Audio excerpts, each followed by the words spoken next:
Hi, and welcome to Storytime for Grown-Ups. I'm Cynthia Spittler, Patron Services Manager at the Blount County Public Library in Maryville, Tennessee. You've heard selections from a variety of genres, and I would like to share some excerpts from Foothills Voices. Foothills Voices is an anthology that is part of the Southern Appalachian Studies series. The series began with lectures that were very well received on the Appalachian region. These lectures then had spin-off programs, including a quilting bee and also a bluegrass music club. The Foothills Voices writing workshop that culminated in the publication of 2 anthologies is also part of this series. I had the opportunity to participate in the writings for both of these editions. The first, Foothills Voices, Echoes of Southern Appalachia, was published in 2017. The second, of the same title, was published in 2019. My stories actually focus on stories about my dad, and with Father's Day coming up this weekend, this seemed like a really appropriate time to share these stories with you. The first excerpt is from The Middle Son of Blacktop. Based on recollections of my father, Alva Day, and personal memories of stories told and retold around the family dinner table, these stories of my father and his Appalachian family depict a way of life for many mountain folk of the mid-1900s. They also afford a glimpse of Blacktop, my grandfather, Noel Day, a man who tamed mules and mountains. "You lose a crop, boy." Noel's words reverberated off the walls of the 3-room clapboard house as Euless attempted to surface from a sound sleep. His 2 siblings, huddled together for warmth at the foot of the iron twin bed, didn't stir a muscle. Cold seeped through the cracks between the wallboards and clutched the room in hoary chill. From the kitchen, the grating sound of iron on iron drifted in as the heavy cast iron skillets were moved about on the grates of the wood-burning stove. The scent of strong coffee, just starting to perk, began wafting ever so gently through the mountain air. Yet the weight of the quilts and the blessed warmth of the bed pulled Euless back into a cocoon of unconsciousness. Then, slam! The screen door was the alarm clock that jolted the day into motion. Euless fought his way out of the depths of slumber and out of the tangles of the patchwork quilts wound snugly around him. Daddy was heading out to the barn to milk, and Euless knew he better not be far behind. It wasn't just a healthy fear of Noel that set the day in motion. The smell of George's biscuits also heralded the start of a new day. Indeed, the start of every day. Farm-fresh fried eggs, bacon, sausage, tomatoes, fried apples, biscuits, and gravy were staple fare. Lorraine and Alva, the cover-deprived children, wasted no time in following Euless. They, too, jumped from cold bed to colder pine planked floor. Alva remembers how they would dance about the heating stove. Balancing first on one foot and then the other, the children shimmied into dress and overalls. Then out the door they ran. Lorraine fairly flew to the horse stall and chicken coop to feed her beloved animals. Little Alva dutifully trotted to the hen house to collect the eggs. Morning chores completed, Noel and the children gathered around the kitchen table, said grace, and began to make quick work of the first meal of the day. Georgia, meanwhile, busied herself with making another pot of coffee, scouring skillets and heating more water in anticipation of the dishes soon to be washed. Amid the mm-ms uttered appreciatively between bites, Noel would cry out, "Georgie!" To which Georgia quietly answered, "Yes, Noel." "Euless wants some milk," declared Noel.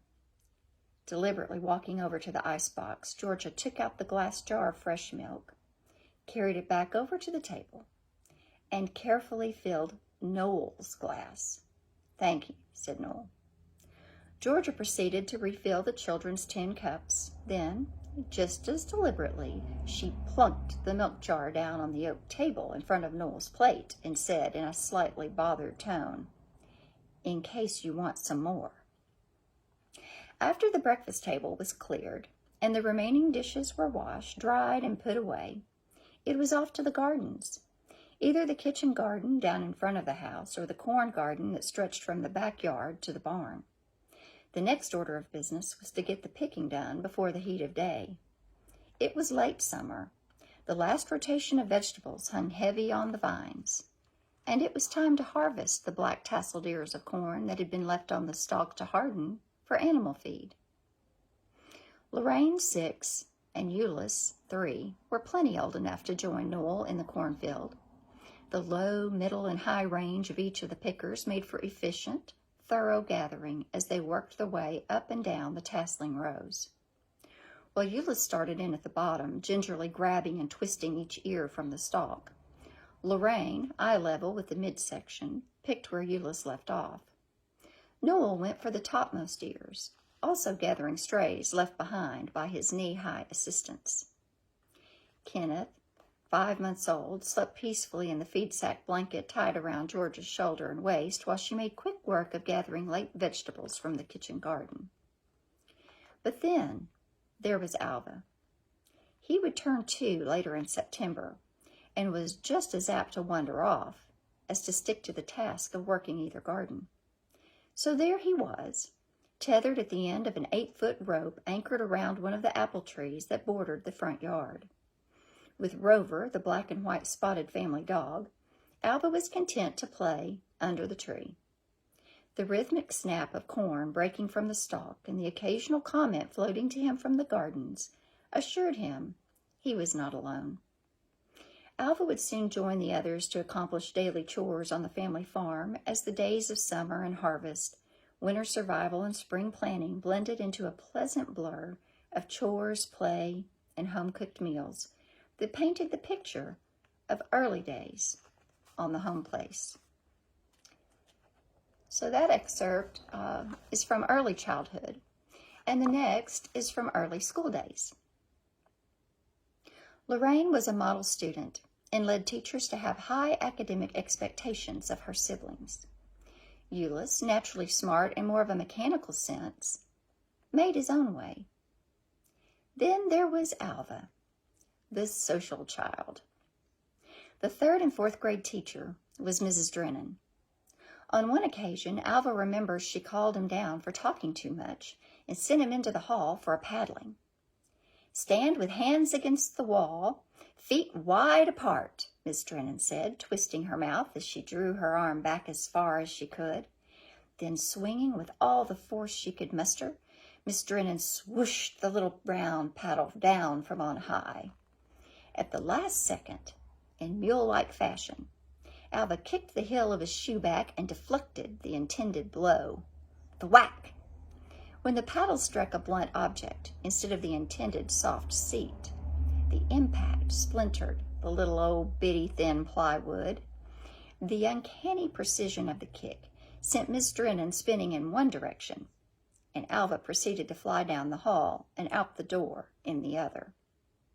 Not to be outdone, Miss Drennan followed, eyes wild, hair tendrils slipping from her bun. Standing at the edge of the schoolyard, arms akimbo, nylon stockings pooling around thick ankles atop sturdy black leather shoes, Miss Drennan called. She called, and she called. "Alvy Day!" as everyone called Alva. "You get down here right now." After a dramatic pause, Miss Drennan challenged. "If you don't come here right now, I'm going to come and get you." But the tow-headed terror was nowhere to be seen.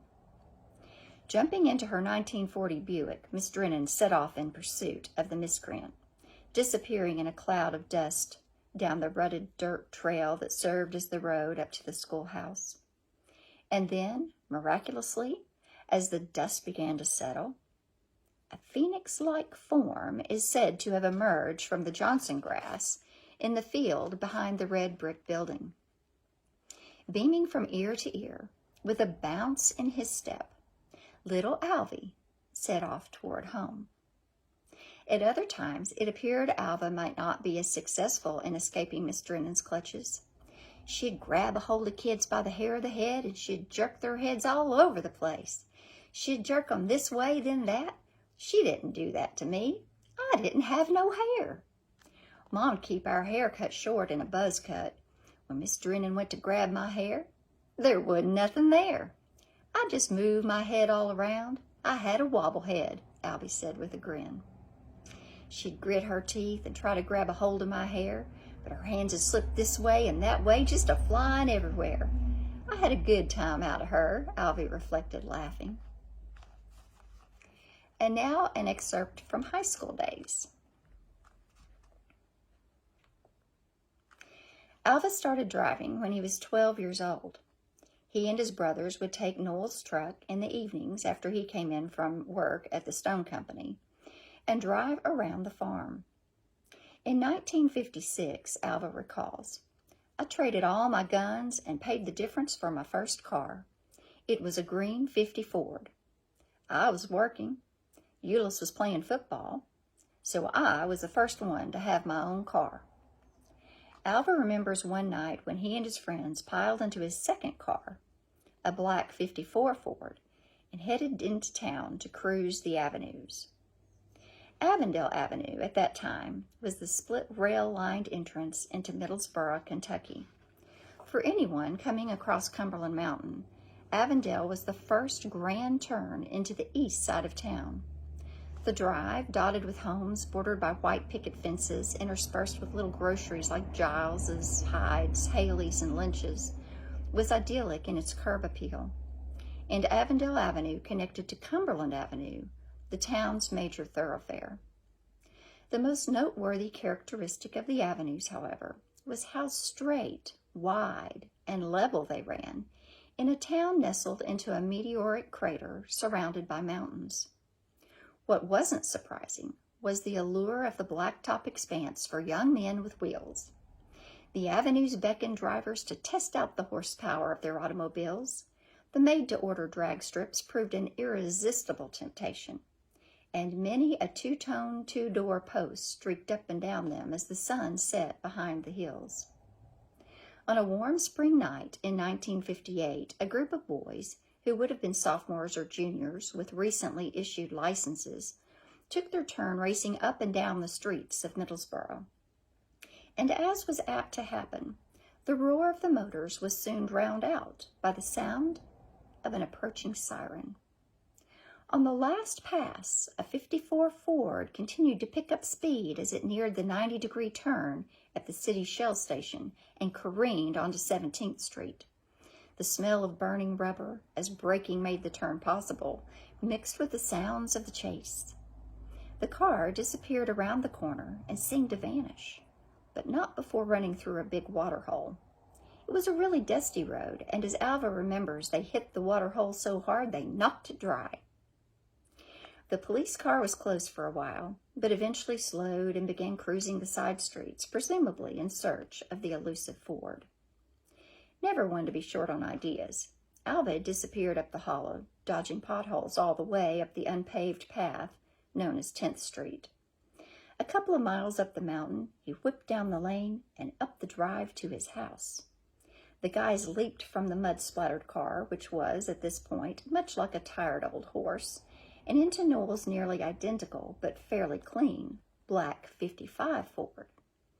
Back into town they went, this time cruising ever so slowly through the streets of downtown, and even back along the avenues. The police caught up to the car and pulled them over. "Was that you I saw flying through here in this car a while ago?" asked the police officer as he leaned against Alva's door. Without skipping a beat, Alva replied, "No, sir, I didn't fly through here in this car." The officer thought for a minute, scratched his head, walked around the clean car, and laid his hand on the hood. Shaking his head, he warned the boys they better be careful because he was watching them. Alva was watching someone too. Much like the garden of a previous generation, the avenue had a hidden allure. The little white house at 325 Avondale Avenue, with carefully manicured yard and maples with white painted trunks, was home to 10 children, 5 boys and 5 girls. Rip-roaring up and down Avondale had the added benefit of catching the attention of the youngest Rowlett girl, Belle. The petite girl with blonde curly hair and smiling green eyes was the class beauty. Belle, Isabel, cheered for the Yellow Jackets at the Middlesboro High football games, wore Alva's class ring on a chain around her neck, and sported his letter jacket with her poodle skirt and saddle Oxfords. Country boy fell in love with city girl. The day boys decided their post-graduation fate with the flip of a coin. Heads, California. Tails, Florida. Tails it was. So Euless, Alva, and eventually Kenneth packed up and headed south to the land of palm trees, sand, and barber smocks. All 3 boys became barbers, though Alva was the only one to make it a lifelong career. Once settled in Florida, Alva returned to Kentucky to marry his high school sweetheart and took Isabel south to the Sunshine State, too. All the children moved away from home, though the boys headed south. Lorraine went north. But the boys returned to the mountains.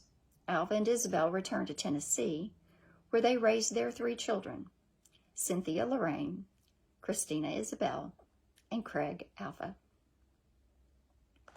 Whether the mountains become a part of the people or the other way around, for most folks born in the Appalachians, the connection to place is strong. Life experiences encountered in this region, much like the terrain, are uniquely challenging. Yet the challenges themselves create a sense of identity and belonging to this place and to these people. Born on the backside of the Cumberland Mountains in eastern Kentucky, Alva Day was the 3rd of 4 children born to a moonshining father and ramrod straight mother. The year was 1939, that sliver of time between the Great Depression and the advent of the Second World War.